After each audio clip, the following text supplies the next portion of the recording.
సిద్దిపేట జిల్లా హుస్నాబాద్లో మంత్రి పొన్నం ప్రభాకర్ పర్యటించారు. ఇక శ్రీ రేణుకా ఎల్లమ్మతల్లి ఆలయంలో సతీ సమేతంగా పూజా కార్యక్రమాలు చేపట్టారు. ఈ నేపథ్యంలో అమ్మవారికి పట్టు వస్త్రాలు సమర్పించారు. అనంతరం అమ్మవారికి వెండి తొడుగులు సమర్పించి తమ మొక్కులు చెల్లించుకున్నారు. అందులో భాగంగానే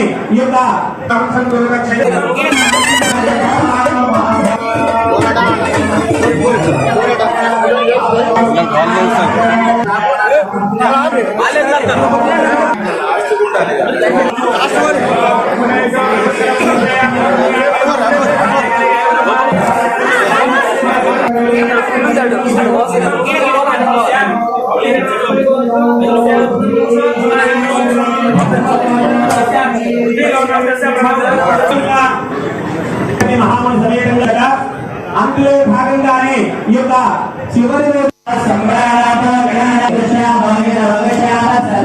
గోదావరి సరస్వతి